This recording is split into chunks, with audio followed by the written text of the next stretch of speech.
A beleza do autocontrole. Tudo na vida deve ser belo. Deus é um Deus de beleza. Ele nunca fez nada que não fosse bonito. Paulo, ao designar certas qualidades de caráter que todo cristão deve se esforçar para alcançar, nomeia tudo o que é amável. Nada que seja desagradável deve ser permitido na vida de qualquer cristão. Devemos sempre nos esforçar para sermos bonitos na vida. Marden cita como sinais de deterioração de caráter. Quando você está satisfeito com a mediocridade, quando a vulgaridade não o incomoda, quando um trabalho desprezado não o assombra. O autocontrole é uma das melhores coisas em qualquer vida. Não é um único elemento do personagem, mas algo que tem a ver com todos os elementos. Ele os une todos juntos em um dos agrupamentos de qualidades de um caráter nobre de Paulo. Ele nomeia amor, alegria, paz, paciência, bondade, fidelidade, mansidão, terminando com autocontrole. Autocontrole é autodomínio, é a realeza sobre toda a vida. No centro do seu ser, você se senta. Seu assento deve ser um trono. Se você não está no controle, se existem forças em sua natureza que são indisciplinadas, que não reconhecem sua influência, você não é o rei que deveria ser. Parte do seu reino está em insurreição. A força da sua vida está dividida. O homem forte é aquele cujo ser inteiro está sujeito a ele. O autocontrole perfeito é a vida ideal. Você é como um homem conduzindo uma parelha de cavalos espirituosos, contanto que ele se sente no banco do condutor e os cavalos o obedeçam implicitamente, reconhecendo a menor pressão nas rédeas, tudo está bem. Mas, se os animais se tornam ingovernáveis, começam a mastigar os freios e deixam de obedecer ao impulso do motorista e então fogem de sua orientação, ele perdeu o controle. Um homem tem autocontrole quando se senta em seu lugar e tem nas mãos todas as rédeas de sua vida. Ele é majestoso quando domina completamente seu temperamento, sua fala, seus sentimentos, seus apetites, quando ele pode ficar quieto sob lesão e errado, profundamente ferido, mas não mostrando nenhum sinal de malícia, paciente e ainda sob forte provocação, quando ele pode permanecer em meio às tentações e não ceder a elas. Um homem, quando insultado, pode explodir em uma paixão de raiva e se tornar um filho do trovão, na veemência de sua raiva. Mas isso não é força. O homem que, quando tratado injustamente, permanece calado, não responde uma palavra, com as faces brancas, mas se contendo, não mostrando ressentimento, mas mantendo o amor em seu coração, é o homem forte. O sábio coloca assim: aquele que é lento para a cólera é melhor do que o poderoso, e aquele que governa seu espírito é melhor do que aquele que toma uma cidade. Existem homens que governam outros homens, mas não podem governar a si mesmos. Eles são vitoriosos na batalha, mas não conseguem controlar seu próprio temperamento, conter seu próprio discurso ou acalmar e aquietar seus próprios corações. Não há nada de belo em uma vida assim. Nada estraga uma vida com mais eficácia do que a inquietação, o descontentamento, a preocupação ou a impaciência. Nada é mais lamentável do que uma vida feita para ser forte, real, nobre, calma e pacífica, mas que é, em vez disso, escrava de toda excitação, temperamento, ressentimento, apetite e paixão. Alguém diz: Alexandre conquistou todo o mundo, exceto Alexandre. O autocontrole não é apenas forte, também é bonito. A raiva não é bonita. O temperamento desgovernado não é adorável. A raiva é demoníaca, mas um espírito calmo, forte e imperturbável, em meio a tempestades, dessentimentos e todo tipo de emoções perturbadoras, é sublime em sua beleza. Um temperamento sob controle, um coração subjugado à ternura e paciência, uma voz alegre com esperança e um semblante brilhante com bondade são bens inestimáveis para qualquer homem ou mulher. A Bíblia fornece exemplos de autocontrole. Uma está na história da unção do rei Saul. O povo o recebeu com grande entusiasmo. Todo o povo gritou e disse: "Viva o rei!" Ele então foi para sua casa, e o exército foi com ele. Mas houve alguns que se recusaram a aceitá-lo. Certos companheiros, inúteis, disseram: "Como este homem nos salvará?" E eles o desprezaram e não lhe trouxeram presentes. Saul pode ter se ressentido do insulto que lhe foi feito, pois agora era rei, e poderia ter matado aqueles que se recusaram a recebê-lo.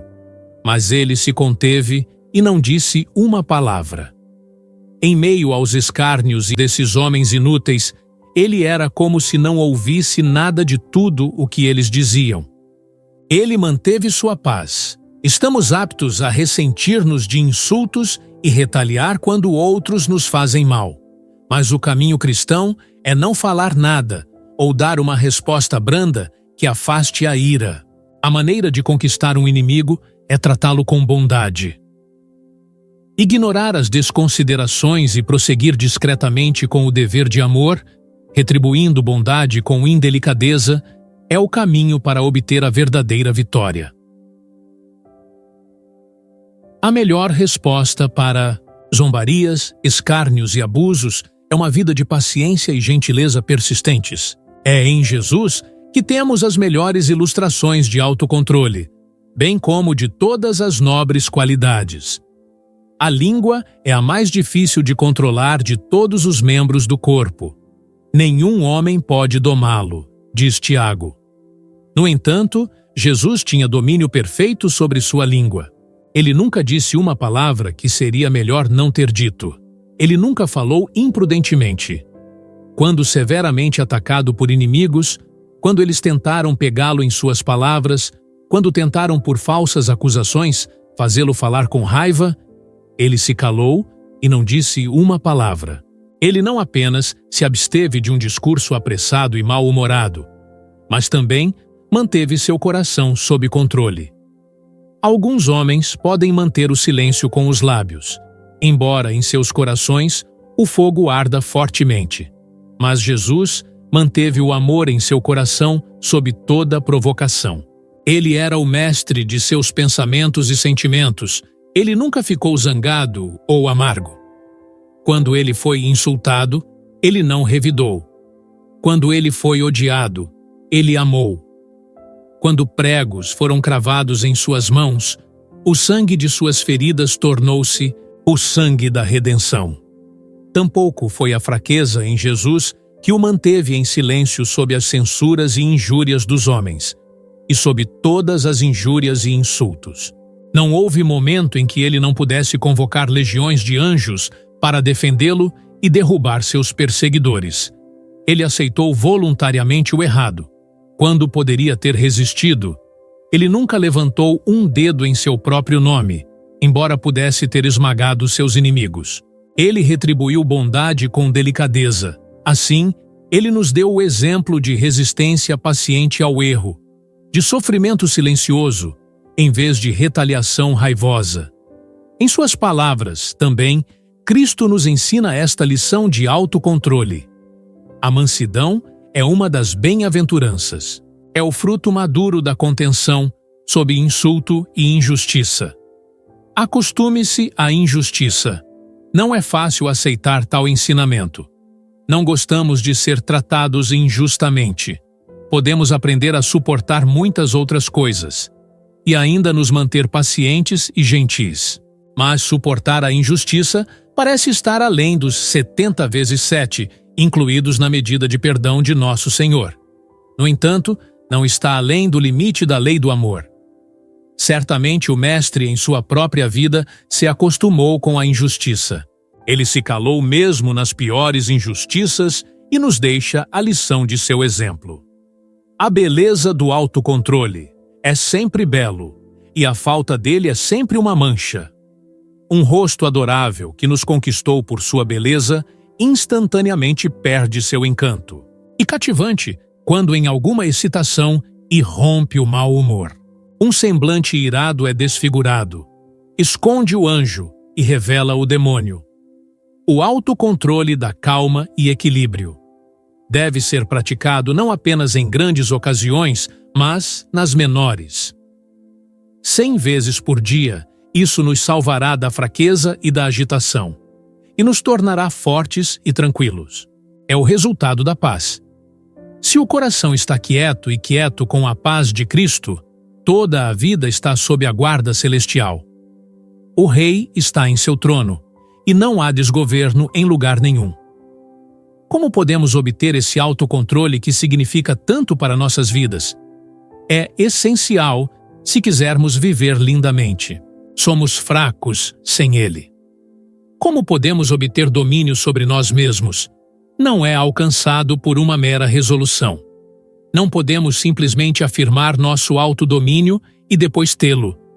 Não podemos colocar o autocontrole no trono por uma mera proclamação. É uma conquista que deve ser conquistada por nós mesmos e conquistada gradualmente. É uma lição que deve ser aprendida. Uma longa lição que leva muitos dias para aprender. Como diz Lowell, beleza e verdade e tudo o que elas contêm. Não caiam como frutas maduras sobre nossos pés. Subimos até elas através de anos de suor e dor. Precisamos da ajuda divina para aprender a lição. No entanto, devemos ser diligentes em fazer nossa parte. Deus ajuda quem se ajuda. Quando nos esforçamos para ser calmos e autocontrolados, Ele coloca sua própria força em nosso coração. Então nos encontraremos crescendo fortes e ganhando autodomínio. A conquista virá lentamente, mas, por mais que demoremos para alcançar essa conquista celestial, nunca devemos nos contentar até que a tenhamos alcançado. Esta é a soma de todo aprendizado e experiência. É a completude de toda cultura espiritual. O homem em nós é apenas parte de um homem. Embora não sejamos senhores de nós mesmos, estamos em grave perigo, enquanto em qualquer momento de fraqueza podemos perder nossa realeza e ser derrubados. Levou 40 anos para Moisés aprender o autocontrole, e ele não o aprendeu nas universidades do mundo. Foi somente quando Deus foi seu professor e sua escola estava no deserto que ele a dominou. Então, em um momento triste e inesperado, ele perdeu seu poder real por um instante e falou algumas palavras imprudentemente, e falhou e não conseguiu terminar seu trabalho. Pense no que a falta de autocontrole está custando continuamente aos homens.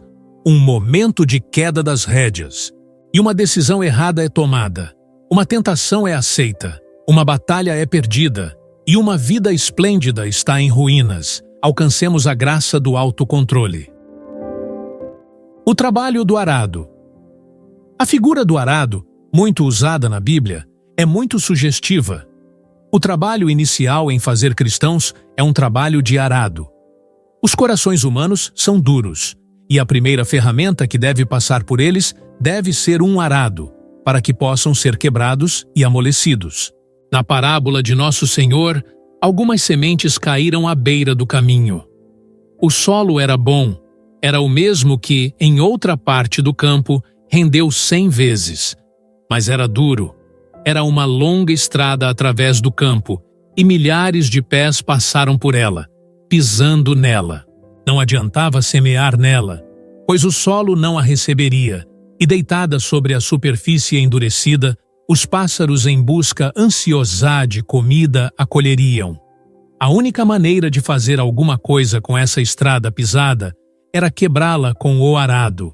A primeira obra de Cristo em muitas vidas é arar. As vidas não foram cultivadas, eles foram deixados sem cultivo, ou, como o solo à beira do caminho, eles foram pisados até a dureza. Muitas pessoas tratam suas vidas como se fossem espaços comuns abertos, em vez de belos jardins. Eles não os cercam para protegê-los.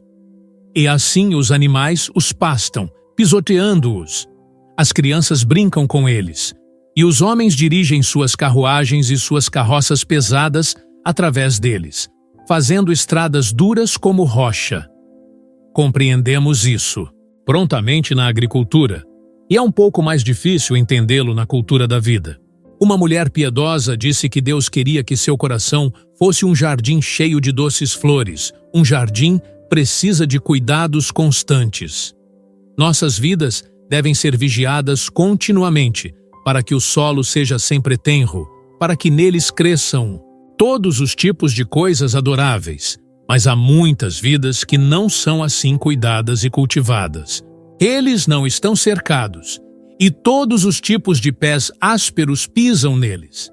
Nenhum cuidado é dado aos companheiros, que têm permissão para entrar no campo. Logo, as coisas gentis são destruídas, e o solo tenro e maduro se torna duro. Aqueles a quem é confiado o cuidado das crianças nunca devem deixar de pensar em sua responsabilidade pelas influências que podem tocá-los.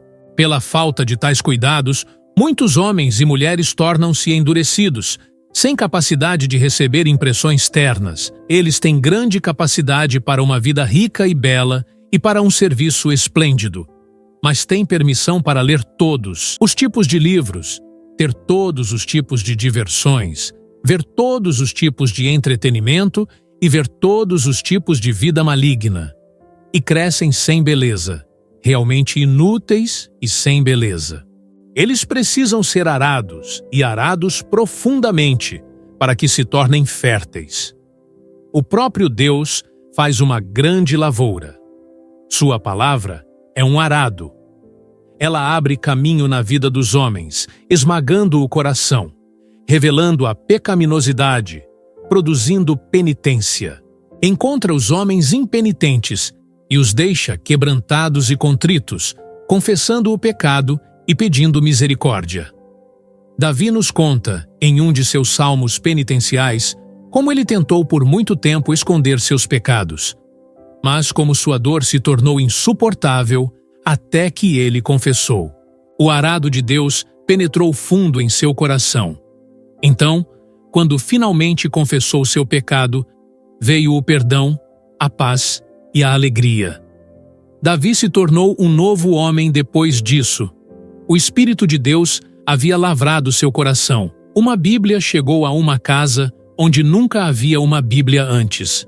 O homem da casa começou a lê-lo em voz alta para sua esposa à noite, e as palavras entraram em seus corações.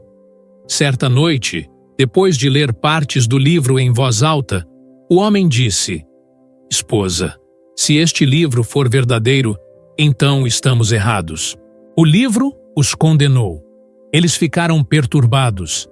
A palavra estava abrindo caminho em seus corações.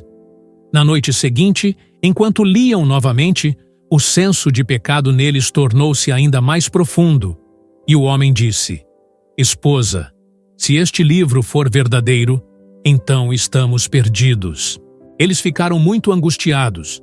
As palavras que leram mostraram-lhes que eram pecadores, culpados e perdidos. Na noite seguinte, eles leram novamente e encontraram algo de esperança.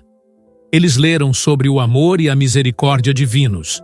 E o homem disse: "Esposa, se este livro for verdadeiro, então podemos ser salvos."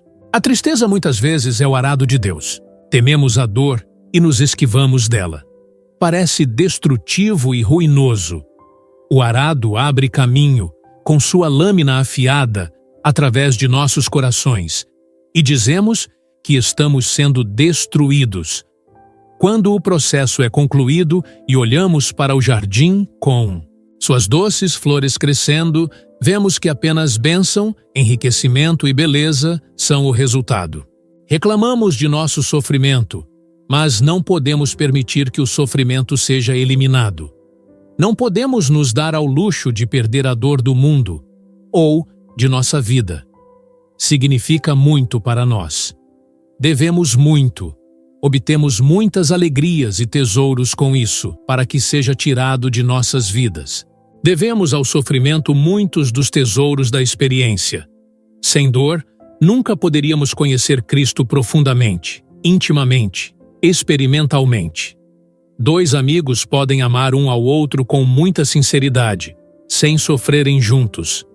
Mas é uma nova amizade na qual eles entram quando ficam lado a lado em uma grande tristeza. A dor revela Cristo e o aproxima de nós, e nós o amamos mais depois. Tirar a dor do mundo seria roubar da vida sua mais divina alegria, suas mais ricas bênçãos. Se o arado nunca cortasse o solo, não haveria sulcos nem colheitas de ouro. Este trabalho de arado é para cada um de nós. Deus está nos fazendo, e é assim que Ele tem que fazer. Uma criancinha tinha um jardim que seu pai lhe dera, mas nada cresceria nele. As flores e plantas começavam a brotar, mas em pouco tempo murchavam e morriam. Ela tinha pouco prazer em seu jardim. Um dia, seu pai trouxe alguns trabalhadores com pesadas ferramentas de ferro e eles começaram a arrancar seu jardim. O solo removido, eles destruíram tudo de bonito nele. A criança implorou para que os homens fossem embora. Ela disse que eles estavam arruinando seu jardim. Mas eles não deram ouvidos às suas súplicas e lágrimas. Eles romperam o solo e encontraram uma grande rocha logo abaixo da superfície. Isso eles tiraram. Depois aplainaram o solo e o tornaram bonito novamente. Depois disso, as flores e plantas cresceram em beleza. Cristo tem, em seu amor por nós, uma visão maravilhosa do que Ele quer que nos tornemos. Ele quer que compartilhemos de sua própria glória. Que a beleza do Senhor nosso Deus esteja sobre nós. É uma oração que Deus adora responder. Ele quer que nos tornemos radiantes em amabilidade. Ele quer que o amor floresça em nossas vidas em toda gentileza, doçura, pureza e paciência, em masculinidade ideal, nobreza heróica, esplêndida vida sacrificial. Mas nunca podemos alcançar essa visão de maneira fácil. Poupar-nos da dor, luta e sofrimento não é o caminho da verdadeira bondade para nós. Ele precisa do arado e do arado afiado para nos trazer a nossa melhor beleza. Arar é um trabalho árduo. É difícil para aquele que segue o arado pelos longos sulcos. Parece não haver recompensa para ele. É um trabalho doloroso que ele faz, cortar e esmagar o solo. Ele não vê semente crescendo, nem colheita dourada. É tudo cansaço, dores e labuta para ele, sem nada para alegrar seu coração, nada para enriquecê-lo. O ceifeiro se alegra ao enfiar a foice e depois debulhar o grão amarelo. Mas o trabalho do lavrador parece ser a destruição para o tempo. No entanto, no final, prova ser um trabalho glorioso. É duro também para o solo, ter o arado de Deus conduzido através de nossos corações e sobre nossas vidas, quebrando-os e esmagando-os. Oh, quão pesado é o arado de Deus, enquanto é arrastado sobre nós, sua lâmina afiada, cortando o próprio centro de nosso ser. Áspero é o trabalho do arado. Não há conforto nisso. Nenhuma recompensa é aparente. O arado corta impiedosamente, mas o lavrador pode ter visões de um rico resultado de todo o seu trabalho. Haverá uma colheita em breve, quando, no lugar onde sua parte agora corta, grãos dourados ondularão e ele encherá seu seio de feixes. Você chora hoje por causa da dor que sofre quando o arado de Deus corta sua vida e parece estar estragando toda a sua beleza. Mas olhe para frente. Primeiro o arado, depois os campos com seus gloriosos grãos. Agora você não conhece nada além de dor. Há uma figura no Apocalipse que explica tudo. Apareceu uma grande multidão, vestindo vestes brancas e carregando ramos de palmeira. Quem são estes? Foi perguntado. Estes são os que vieram da grande tribulação, foi a resposta. O caminho para a glória mais elevada do céu passa pela dor. Hoje, o arado está cortando sua vida.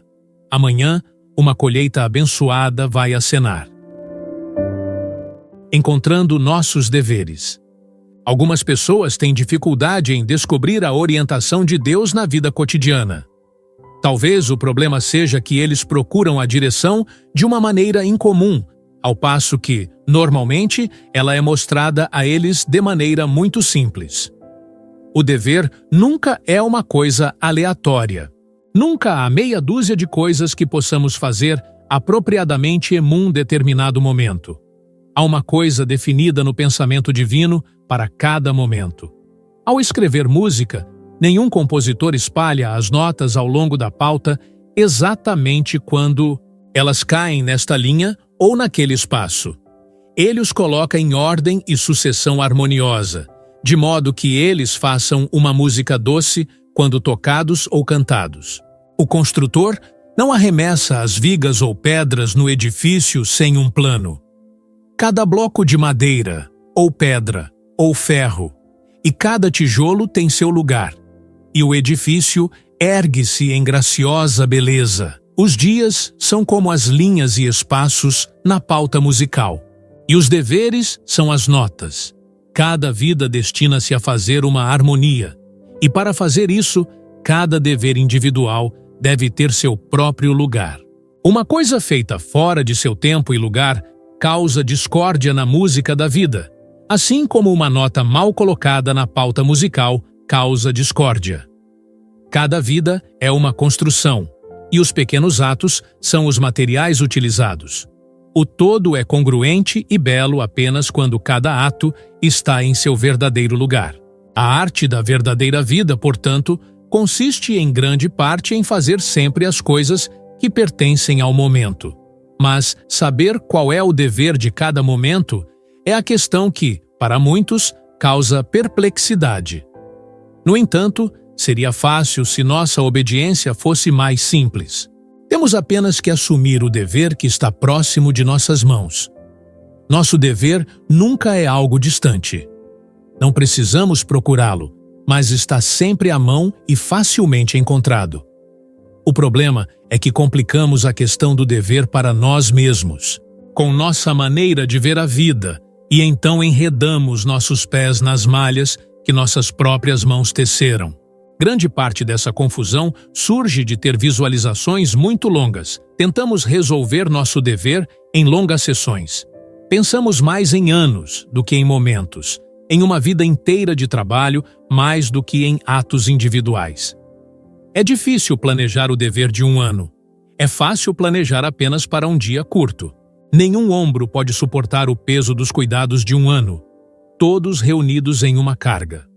Mas o ombro mais fraco pode carregar sem cansaço o que realmente pertence a um pequeno dia. Ao tentar compreender o trabalho de todo o ano, tendemos a ignorar e perder o da hora presente, assim como alguém, ao contemplar o topo de uma montanha distante, provavelmente não verá a pequena flor desabrochando a seus pés e até mesmo pisá-lo enquanto ele tropeça. Há outra maneira pela qual as pessoas complicam a questão do dever. Eles tentam chegar a decisões hoje sobre assuntos que realmente não estão diante deles hoje e que não estarão diante deles por meses, mas possivelmente por anos. Exemplo: um jovem veio ao seu pastor em perplexidade muito dolorida sobre uma questão de dever. Ele disse que não conseguia decidir se deveria ir como missionário estrangeiro ou dedicar sua vida ao trabalho em algum campo doméstico. No entanto, o jovem havia acabado de encerrar o primeiro ano da faculdade. Ele precisaria de mais 3 anos para concluir seu curso universitário, e então ele teria que passar 3 anos em um seminário teológico. Dali a 6 anos, ele estaria pronto para seu trabalho como ministro, e era a respeito de sua escolha de campo que o jovem estava agora em tal perplexidade. Ele disse que muitas vezes passava horas de joelhos em oração, procurando por luz, mas nenhuma luz veio. Ele até tentou jejuar, mas sem sucesso. O assunto tomou conta de sua mente de tal forma que ele mal conseguiu estudar durante o último período e ficou para trás nas aulas. Ele sentia que sua saúde também estava em perigo, pois muitas vezes ficava acordado a maior parte da noite, pensando na importante questão de seu dever entre o trabalho doméstico e o estrangeiro. É muito fácil ver qual foi o erro desse jovem. Ele estava tentando resolver agora uma questão com a qual não tinha nada a ver no momento. Se ele for poupado para completar seu curso de treinamento, a questão emergirá como uma questão realmente prática, daqui a vários anos. Agora é tolice obrigar uma decisão que ele não pode tomar de forma inteligente e sem perplexidade. É muito evidente, portanto, que esta decisão não faz parte de seu dever atual. Ele se pergunta se não consegue obter luz sobre o assunto. Mas mesmo em resposta à oração agonizante, a perplexidade não diminui. Mas há algum motivo para esperar que Deus lance luz sobre um homem? Existe alguma promessa de que a oração por orientação em um ponto tão remoto seja respondida hoje? Por que deveria ser? Não será tempo suficiente para a resposta vir quando a decisão realmente deve ser tomada? É certo, sem dúvida, que o jovem ore sobre o assunto, mas seu pedido atual deve ser que Deus dirija sua preparação para que ele esteja apto para o trabalho, seja ele qual for, que no propósito divino está esperando por ele e que, no devido tempo, Deus o conduzirá ao seu campo designado. Senhor, prepara-me para o que estás preparando para mim. Era a oração diária de uma jovem vida. Esta teria sido uma oração adequada para este jovem estudante, mas orar para que ele saiba onde o Senhor o enviará para trabalhar quando estiver pronto, daqui a 6 anos, é certamente um pedido injustificado que é um pouco menos que presunção e impertinente interferência humana nas coisas divinas. Outro elemento óbvio de erro no caso desse homem é que ele está negligenciando seu dever atual, ou deixando de cumpri-lo bem, enquanto se confunde com qual será seu dever daqui a alguns anos. Assim, ele está impedindo o propósito divino na obra que seu mestre planejou para ele. A vida não é uma hora a mais. Requer cada momento de nosso tempo para realizar o plano divino para nossas vidas. Os anos preparatórios são suficientes, se forem usados fielmente, para se preparar para os anos de trabalho da vida que vem depois. Mas cada hora que perdemos deixa sua própria falha na preparação. Muitas pessoas vacilam e tropeçam ao longo de seus últimos anos, perdendo oportunidades e falhando continuamente onde deveriam ter conseguido, porque negligenciaram seu dever nos anos preparatórios. Há mais pessoas que, como este aluno, preocupam-se com assuntos que pertencem totalmente ao futuro do que há aqueles que estão ansiosos para cumprir bem o dever do momento presente. Se simplesmente fizéssemos sempre a próxima coisa, estaríamos livres de toda perplexidade. A lei da orientação divina é passo a passo. Aquele que carrega uma lanterna em uma estrada rural à noite vê apenas um passo à sua frente. Se ele der esse passo, no entanto, ele carrega sua lanterna para frente, e isso o torna mais um passo claro. Por fim, ele chega ao seu destino sem pisar uma vez na escuridão. Todo o caminho se tornou leve para ele, embora apenas um passo de cada vez. Este é o método usual de orientação de Deus. A Bíblia é representada como uma lâmpada para os pés. É uma lâmpada, ou lanterna, mas não um sol escaldante, nem mesmo um farol, mas uma lanterna simples e comum, que se pode carregar na mão. É uma lâmpada para os pés, não lançando seus raios para longe, não iluminando um hemisfério inteiro, mas brilhando apenas no pedaço de estrada em que os pés do peregrino estão caminhando. Se é assim que Deus nos guia, nunca deve ser difícil para nós encontrarmos nosso dever. Nunca está longe, inacessível para nós, é sempre a próxima coisa. Nunca fica fora de vista na escuridão, pois Deus nunca coloca nosso dever onde não podemos vê-lo. Aquilo que pensamos ser nosso dever, mas que ainda está na obscuridade, ainda não é nosso dever, seja lá o que for um pouco mais adiante. O dever do momento é sempre perfeitamente claro, e isso é tudo o que precisamos nos preocupar. Quando fizermos o pouco que é claro para nós, levaremos a luz acesa, e ela brilhará no próximo passo do momento.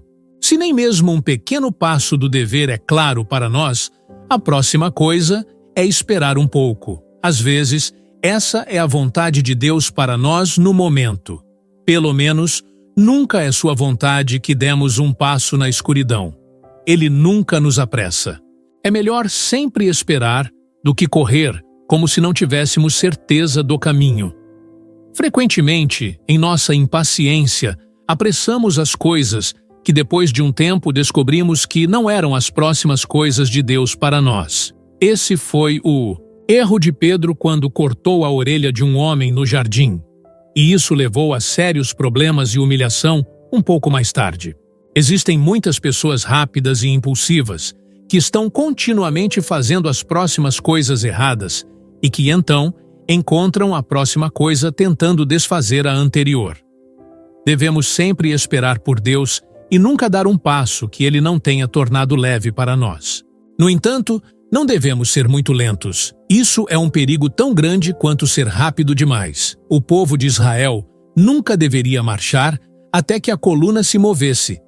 Mas eles não deveriam correr à frente nem ficar para trás de Deus. A indolência é tão ruim quanto a imprudência. Chegar tarde demais é tão ruim quanto chegar cedo demais. Tem gente que nunca chega na hora. Eles nunca fazem as coisas exatamente quando deveriam ser feitas. Eles estão continuamente em perplexidade sobre qual das várias coisas devem fazer primeiro. O problema é que eles estão sempre adiando, negligenciando ou esquecendo as coisas e, consequentemente, todas as manhãs os encontram não apenas enfrentando os deveres daquele dia, mas também os deveres omissos dos dias anteriores.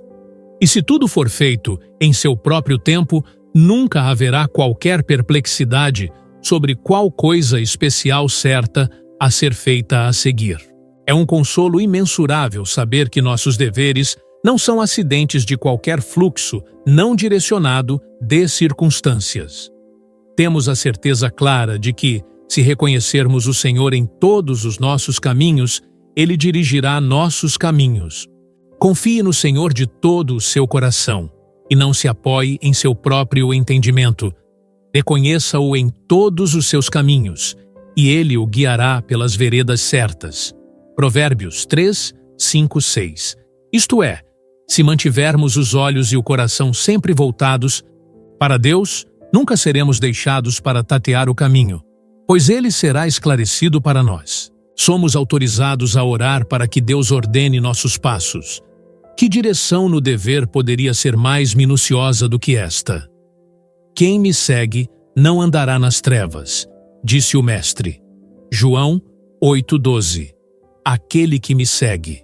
O seguimento imediato, inquestionável e indubitável de Cristo tira toda a perplexidade da vida cristã e dá paz ininterrupta. Há algo para cada momento, e o dever é sempre a próxima coisa. Às vezes pode ser uma interrupção, deixando de lado um plano acarinhado, interrompendo um descanso agradável que combinamos ou nos afastando de alguma ocupação favorita. Pode ser enfrentar uma decepção, tomar uma cruz, suportar uma tristeza ou passar por uma provação.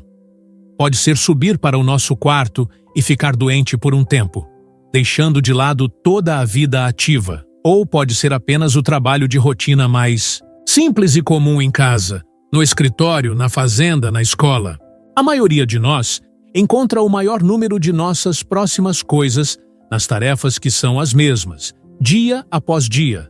Mas mesmo nos interstícios, em meio a essas tarefas definidas, surgem milhares de pequenas coisas de bondade, paciência, gentileza, consideração, cortesia, como as doces flores que crescem nas fendas das rochas frias e duras, e devemos estar sempre prontos para elas enquanto nos apressamos, bem como para os deveres mais severos que nosso chamado comum nos traz.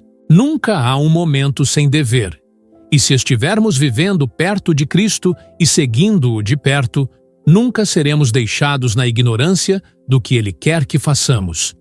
Se não houver nada, absolutamente nada, podemos fazer, a qualquer momento, e então podemos ter certeza de que o Mestre quer que descansemos. Pois Ele não é um mestre rígido, e além disso, o descanso é tão necessário em seu tempo quanto o trabalho. Portanto, não devemos nos preocupar quando chegarem momentos que parecem não ter nenhuma tarefa para nossas mãos. A próxima coisa, então, é sentar e esperar. Nas mãos certas, segure-me, e estarei seguro. Salmo 119, 117. Certos marinheiros antigos costumavam dizer, ao se lançarem ao mar: guarda-me, ó Deus, porque meu barco é tão pequeno e o oceano é tão grande e tempestuoso. Não poderia haver oração mais adequada para um cristão, conforme ele começa a vida. O mundo é vasto e cheio de perigos, e um cristão, mesmo o melhor, é muito fraco e frágil. Ele não tem capacidade para enfrentar as dificuldades, os obstáculos, as provações que deve enfrentar, se quiser passar com sucesso pela vida. O mundo é grande e cheio de tempestades e lutas, e apenas alguns conseguem atravessá-lo com segurança. Se não houvesse ninguém maior e mais forte do que nós, em cuja guarda podemos comprometer nossas vidas ao sairmos para enfrentar os perigos, que esperança poderíamos ter de passar com segurança? O cristão não pode guiar a si mesmo. Ele não pode dominar as tempestades. Ele não pode se abrigar. Guarda-me, ó Deus, porque em ti me refugio. Salmo 16, 1. Deve ser sua oração. Não apenas uma vez quando ele lança seu barco, mas diariamente, a cada hora. Mas Deus realmente se importa com nossas pequenas vidas individuais. Ele cuida da criança que perdeu o abrigo do amor humano e não tem ninguém para pensar nisso ou cuidar dela? O grande Deus pensa e cuida de uma criancinha entre os milhões do mundo? A única coisa que Jesus quer fazer por nós é ser o guardião de nossas vidas enquanto passamos pelo mundo com suas tempestades e perigos. Não sabemos o que perdemos quando mantemos nossa vida fora das mãos de Cristo. Nenhum outro pode fazer de nós o que ele poderia fazer. Nenhum outro pode revelar os poderes e possibilidades de nosso ser como ele. Nossas vidas são como instrumentos musicais. Eles têm capacidades maravilhosas, mas somente aquele que tem a habilidade pode produzir a música. Somente aquele que entende nossas vidas, com todos os seus estranhos poderes, pode evocar suas possibilidades. Há uma história de um organista em uma das cidades da Alemanha, que um dia se recusou a permitir que um visitante tocasse em seu órgão. O visitante implorou para pelo menos colocar as mãos nas teclas e tocar algumas notas, e o velho consentiu com relutância. No momento em que o estranho começou a tocar, o órgão emitiu uma música como nunca antes. O zelador ficou surpreso, reconhecendo o fato de que um mestre estava em suas chaves. Quando perguntou quem era, o jogador respondeu: "Sou Mendelssohn. E eu recuso sua permissão para tocar em meu órgão", disse o velho, com pesar e autocensura. Conta-se que um dia, há muitos anos, houve um leilão em Londres ao qual compareceram pessoas ilustres. Entre outras coisas colocadas à venda, estava um violino Stradivarius, com mais de 100 anos. O leiloeiro ergueu o violino e segurou-o gentilmente, quase com reverência, enquanto contava sua história e falava de suas maravilhosas qualidades. Então, ele deu a um músico que estava presente, pedindo-lhe para tocar nele. O homem tocou o melhor que pôde, mas o violino em suas mãos não conseguiu atrair o entusiasmo do público. O leiloeiro começou a pedir lances, mas as respostas vieram lentamente. Então, um estranho entrou na sala. Um italiano. Ele abriu caminho até o lado do leiloeiro para ver o violino. Ele o pegou em suas próprias mãos, examinou-o cuidadosamente, segurou-o em seu ouvido como se tivesse algum segredo para sussurrar, e então o colocou suavemente em seu peito e começou a tocá-lo. E uma música maravilhosa imediatamente encheu os ouvidos. As pessoas foram estranhamente afetadas. Alguns sorriram, alguns choraram. Cada coração foi tocado. Era Paganini, o grande mestre, cujos dedos estavam nas cordas. Quando ele largou o instrumento, a licitação recomeçou, e não havia problema em vendê-lo. Nas mãos do primeiro tocador, as qualidades do violino não foram reveladas, e os homens não sabiam que tesouro lhes estava sendo oferecido. Nossas vidas são como violinos. Nas mãos certas, eles produzirão músicas maravilhosas, mas, em mãos inábeis, seus poderes não são descobertos. É estranho com que falta de pensamento e cuidado. Muitas pessoas confiam suas vidas nas mãos daqueles que não podem trazer o melhor que há neles, e muitas vezes daqueles que apenas os prejudicam. Isso é visto na imprudência que muitos jovens mostram ao escolher seus amigos. Na verdade, eles não escolhem seus amigos, mas se deixam levar pela associação e intimidade com qualquer um que apareça em seu caminho. A influência da amizade é quase irresistível. A admissão de um novo companheiro em nossa vida é o início de uma nova época em nosso curso. Se a amizade for pura, inspiradora e edificante, se o amigo for alguém que, em seu próprio caráter, nos apresentará novas visões da bela vida e em toda a sua influência sobre nós será inspiradora, o dia de sua vinda a nós será sempre um dia para ser lembrado. Mas, se o novo amigo é indigno, ou se suas mãos são inábeis, nada de bom pode advir de sua amizade. Sua entrada em nossa vida é uma tragédia. Os jovens devem buscar a associação com aqueles que são mais sábios e experientes do que eles, aqueles que podem ensinar-lhes lições que ainda não aprenderam, guiá-los por caminhos que ainda não percorreram e ajudá-los a encontrar seus próprios poderes e possibilidades. É um grande erro simplesmente escolher um amigo com quem nos divertirmos, alguém que nos lisonjeie e nos faça sentir satisfeitos conosco mesmos, alguém com quem possamos nos dar bem. Devemos ter amigos que, como Paganini com o Cremona, possam descobrir e evocar o que há de melhor em nós. Nosso melhor amigo é aquele que nos obriga a fazer o que podemos. É o mesmo com os professores a quem podemos ir. Há aqueles que têm sabedoria suficiente para ensinar e que honestamente fazem o melhor que podem com aqueles que os procuram, mas que não têm visão mental para descobrir as faculdades que estão em seus alunos ou que não têm habilidade para trazer suas possibilidades. Existem outros professores que podem saber menos, mas eles têm o poder de encontrar os talentos que estão em seus alunos e depois chamá-los. O mesmo vale para o valor e a influência dos livros.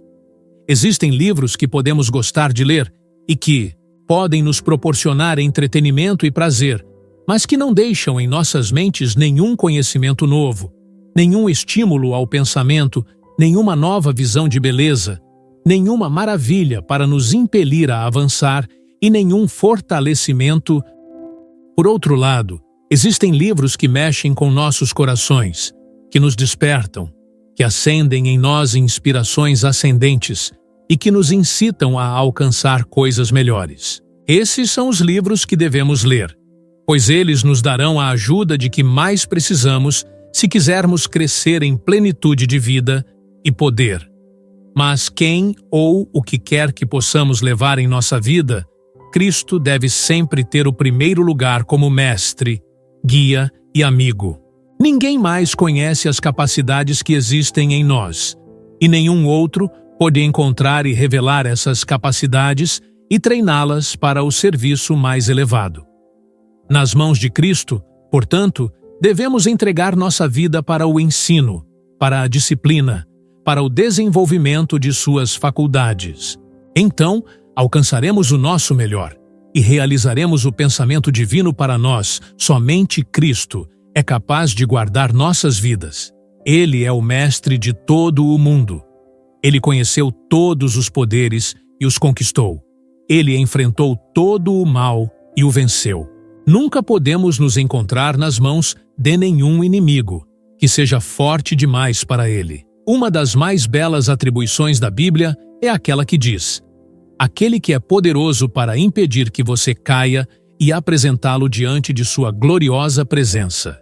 Sem culpa e com grande alegria, ao único Deus, nosso Salvador, seja glória, majestade, poder e autoridade, por meio de Jesus Cristo, nosso Senhor, antes de todos os séculos, agora e para sempre. Em todos os perigos deste mundo, Ele pode proteger nossas vidas do mal e, finalmente, pode nos apresentar sem mácula.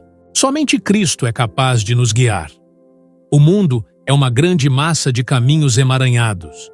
Eles correm por toda parte, cruzando-se em todas as direções. Mãos estão sempre nos acenando aqui e ali, e não sabemos qual aceno seguir. Mesmo a amizade, por mais leal que seja, sincera e solidária como é, carece de sabedoria e pode nos guiar erroneamente. Há apenas um cuja sabedoria é infalível, cujo conselho nunca erra, e ele é nosso guia. Há uma pequena oração em um dos salmos que implora: que amanhã me traga a palavra de seu amor infalível, pois em ti coloquei minha confiança. Mostra-me o caminho que devo seguir, pois a ti elevo minha alma. Salmos 143, 8. Esta oração, se sincera, será sempre atendida. Podemos ver nenhuma mão nos guiando. Podemos ouvir nenhuma voz dizendo, enquanto caminhamos na escuridão: este é o caminho, ande nele. Não apenas temos guarda e orientação em Cristo, mas tudo de que precisamos no caminho, e então a bem-aventurança eterna. Podemos entregar nossas vidas em suas mãos com absoluta confiança. Ele nos levará com todas as nossas falhas e pecados e nos impedirá de nos machucar em todos os perigos do caminho. Ele nos guiará no caminho certo em meio a toda confusão e emaranhado. E então, Ele nos levará à glória, vivendo para Deus. Estabeleça em seu coração que a soma de todos os negócios e bem-aventurança é viver para Deus. John Wesley: a glória não está na tarefa, mas em fazê-la para Ele. Jan Ingelow: objetivo de nossa vida determina seu caráter. O que vivemos diz o que somos. Se o objetivo de um homem é ficar rico, se esse é o motivo dominante de sua vida, a ganância por ouro é sua paixão absorvente. Se um homem vive para fazer o bem a seus semelhantes, se este é seu único propósito, o desejo inspirará todos os seus pensamentos e ações. É interessante nos colocarmos à prova para descobrir qual é o verdadeiro propósito de nossa vida. Quando sabemos disso, podemos dizer para onde nossa vida está indo. O que será quando terminar? Que impressão estamos causando no mundo e o que nossa vida significa para Deus? O que distingue uma vida cristã das outras é que ela pertence a Deus. Nós pertencemos a Deus. Viver para qualquer outro é deslealdade e idolatria. Paulo, em uma de suas epístolas, afirma esta verdade com muita força. Ele diz: nenhum de nós vive para si mesmo e ninguém morre para si mesmo. Porque quer vivamos, vivamos para o Senhor. Quer morramos, morremos para o Senhor. Quer vivamos, quer morramos, nós somos do Senhor. Todas as nossas relações são com o Senhor. A Ele devemos nossa total obediência. Não temos outro mestre. É o trabalho dele que estamos fazendo, seja o que chamamos de trabalho secular, seja o que consideramos trabalho religioso. Em todos os nossos atos, palavras, pensamentos, sentimentos, estamos vivendo para o Senhor se estivermos vivendo dignamente. Podemos não estar conscientes dessa relação, mas, quer estejamos ou não, é para o Senhor que estamos vivendo. Podemos não pensar definitivamente em Deus toda vez que falamos, toda vez que fazemos alguma coisa. Mas, se formos sinceros, nosso desejo sempre é agradar a Deus, honrá-lo, ter sua aprovação. É ao Senhor que devemos responder em juízo. Todos nós estaremos diante do tribunal de Deus. Cada um de nós dará conta de si mesmo a Deus. A vida mais verdadeira é aquela que é vivida mais plena e ininterruptamente para Deus.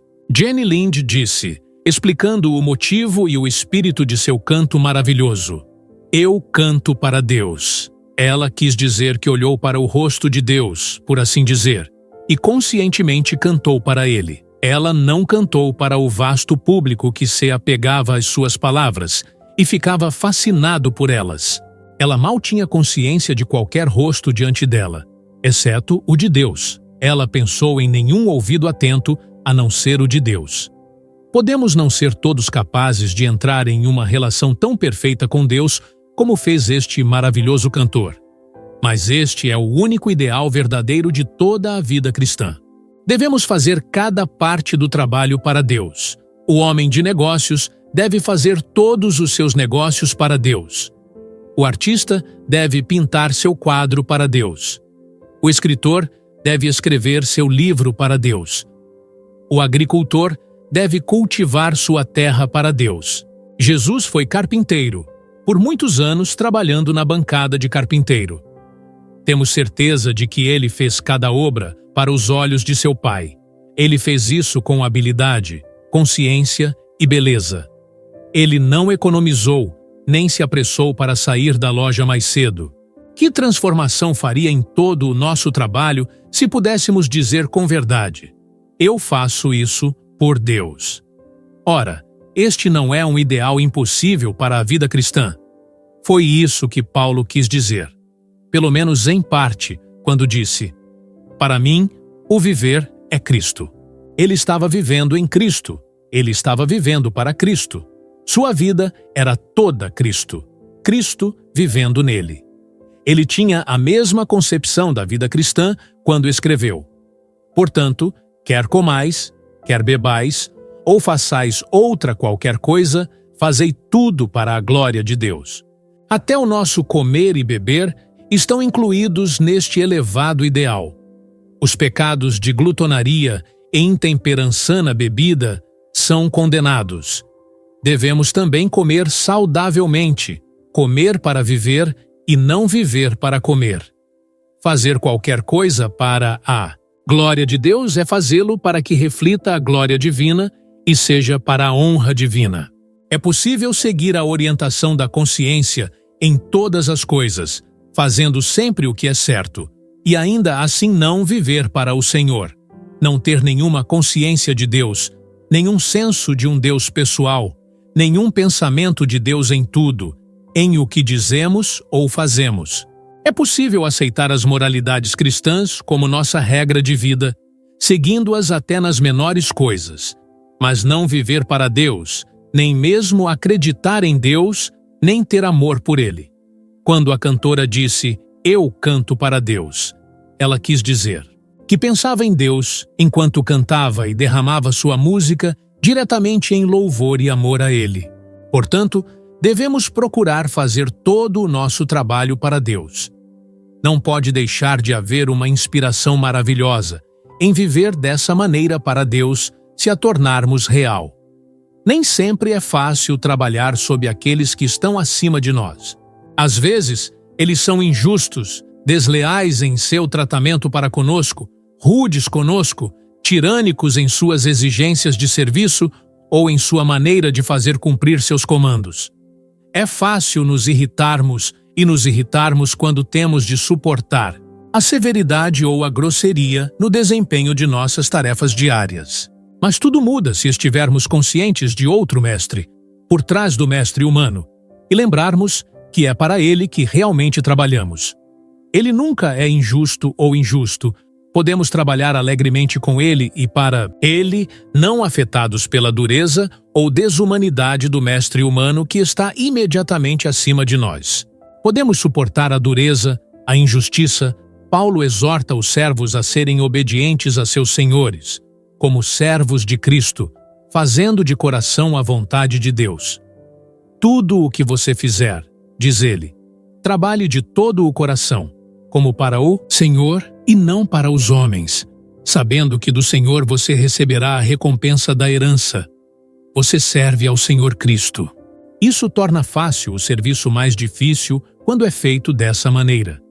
Mas olhando além do mestre humano e vendo Cristo como o verdadeiro mestre, por quem estamos trabalhando, estamos vivendo para Ele, estamos servindo a Ele.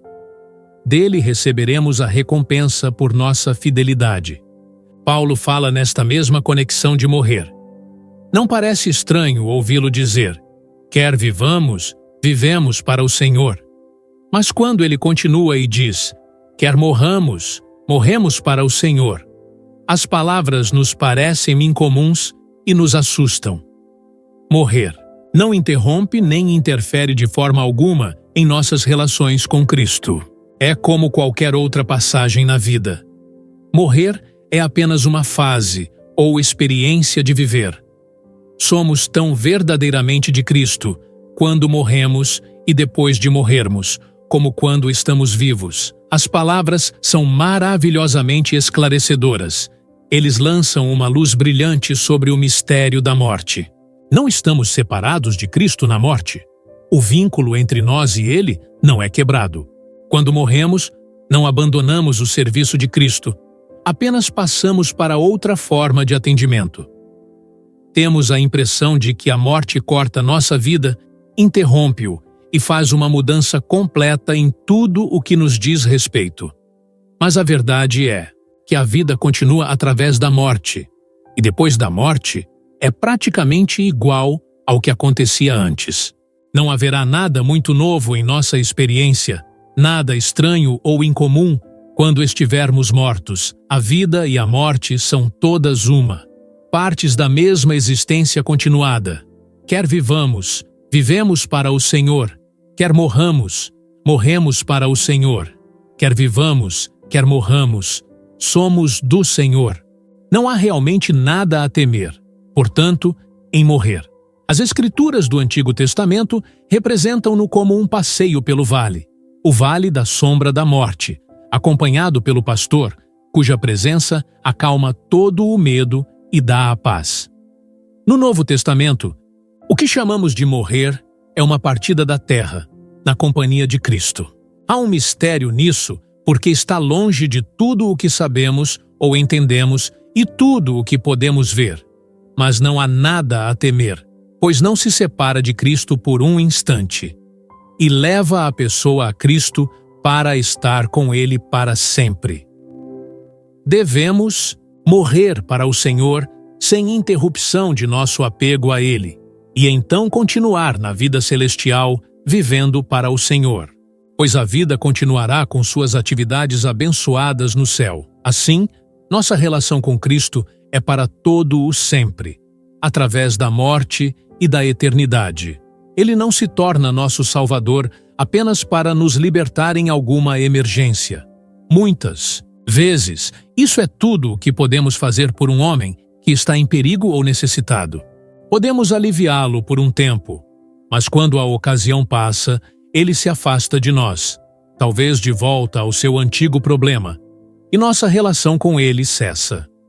Mas quando aceitamos a Cristo como nosso Salvador é para sempre, ele nos acolhe em seu amor e em sua vida.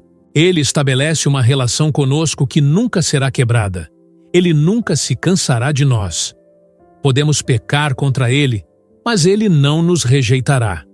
Podemos ser infiéis a ele e vagar para longe, mas quando nos arrependermos e voltarmos para ele, ele nos perdoará e nos receberá novamente no lugar do amor.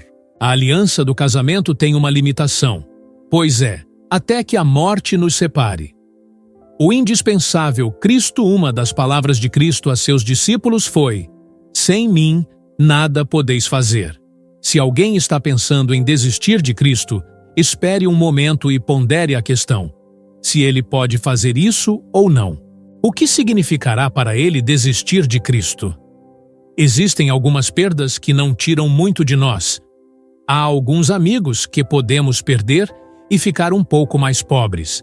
Mas o que seria necessário de nossa vida para desistir de Cristo? Sem mim, diz ele, você não pode fazer nada.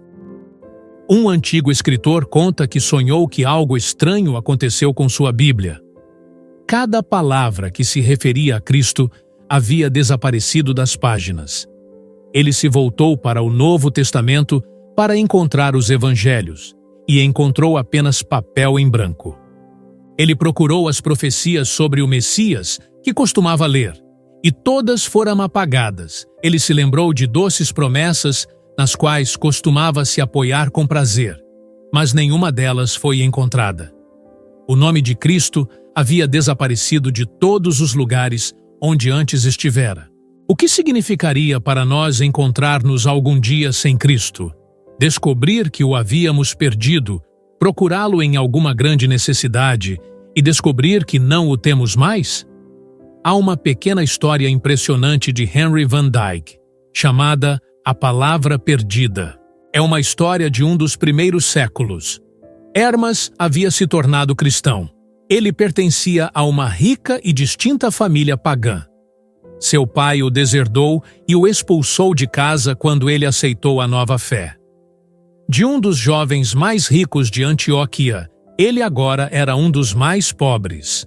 Um dia, no bosque de Dafne, ele estava sentado em tristeza ao lado de uma fonte jorrando, quando veio até ele um sacerdote de Apolo, um filósofo pagão, que, vendo seu humor infeliz, começou a conversar com ele.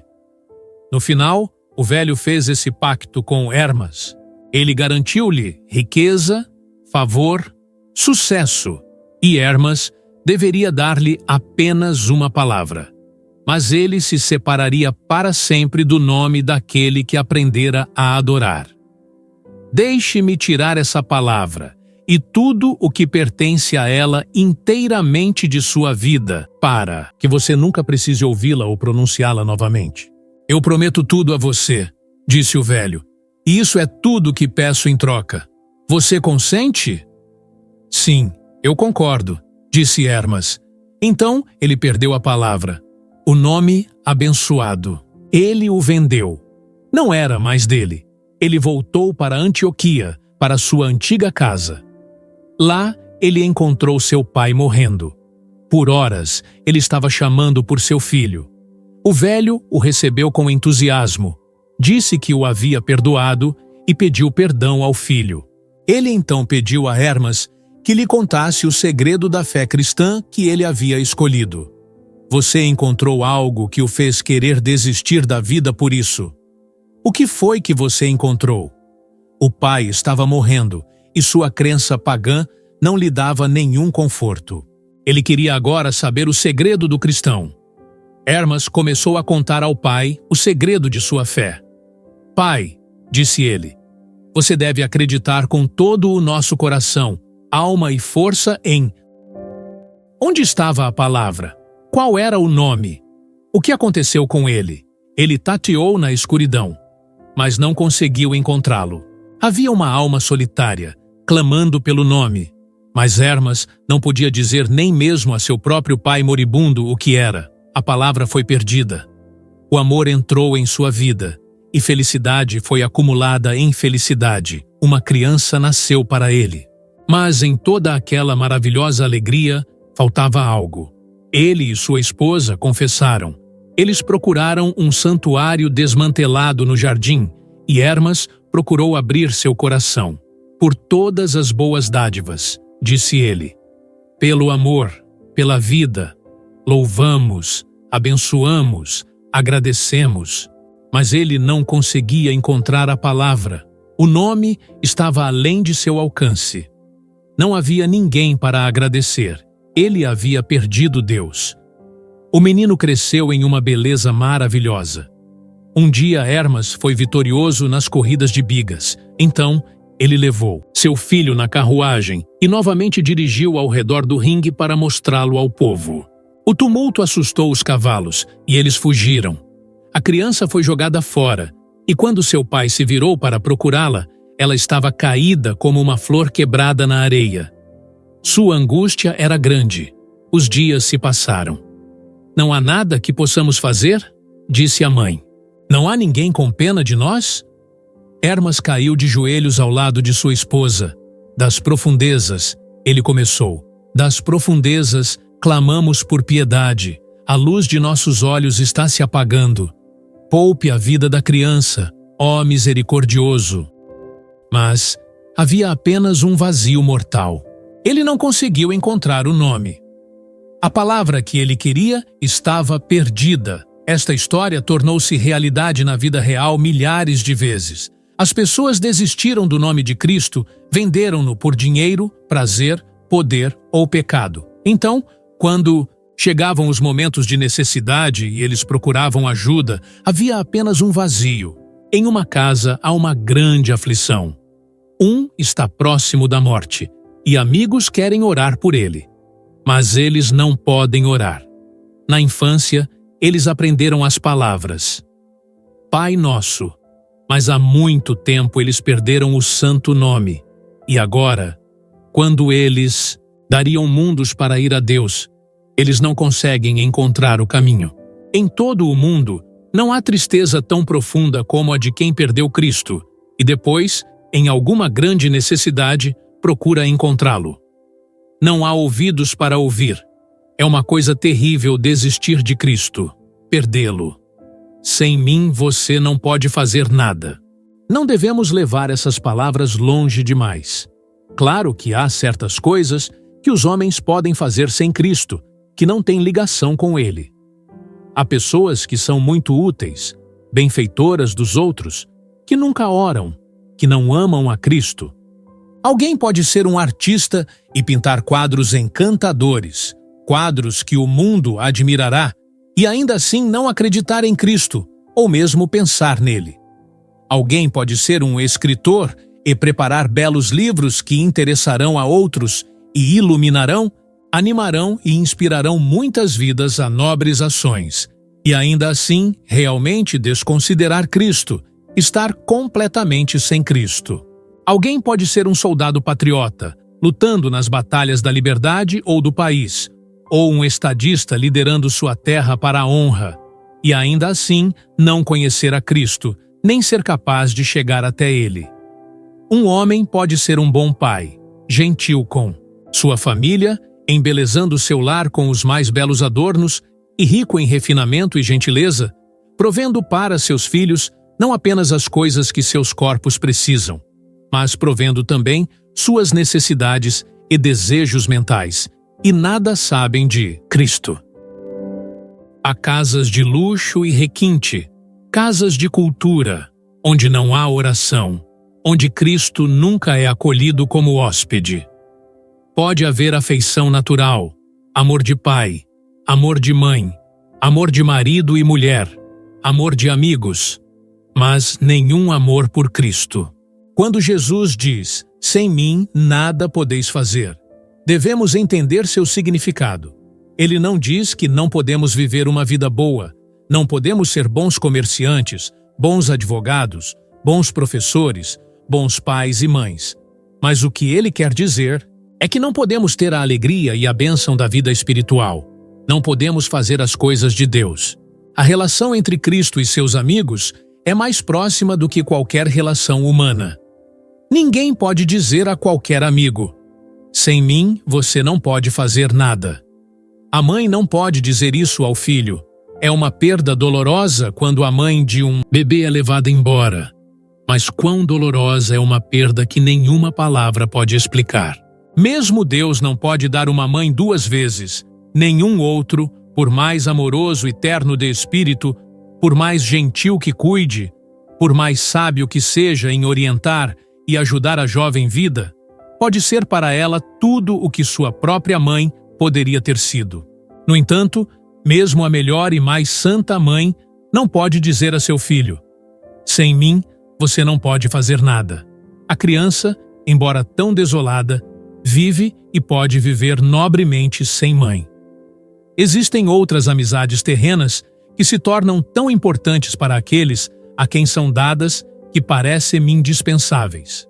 A esposa confiante e apegada pode dizer ao marido que está sendo levado para longe dela: não posso viver sem você. Se você me deixar, morrerei. Não posso enfrentar os ventos frios sem o seu abrigo. Não posso continuar com as tarefas, os cuidados, as lutas, as responsabilidades, as tristezas da vida, sem sua camaradagem, seu amor, seu ânimo, seu forte apoio, sua corajosa confiança e sábia orientação. Assim parece a ela, enquanto ela está em meio aos destroços de suas esperanças. Mas, quando ele se foi, o homem forte em quem ela se apoiou com tanta confiança, ela assume os deveres da vida, seus cuidados, suas experiências difíceis, suas tarefas, suas batalhas, e continua por longos anos com esplêndida fidelidade e grande bravura. Nunca sonhei que poderia me dar bem como me dei, disse uma mulher após 1 ano de viuvez. Então, ela contou sobre seu desmaio total quando percebeu que não teria mais a camaradagem de seu marido. Ela nunca teve um cuidado ou uma responsabilidade não compartilhada por ele. Quando ela se afastou de seu túmulo, pareceu-lhe que agora ela estava completamente sozinha. Mas Cristo estava com ela. A paz entrou em seu coração. A calma veio, e então a coragem começou a reviver. Ela cresceu forte e autoconfiante. Ela foi uma maravilha para seus amigos quando assumiu seu trabalho.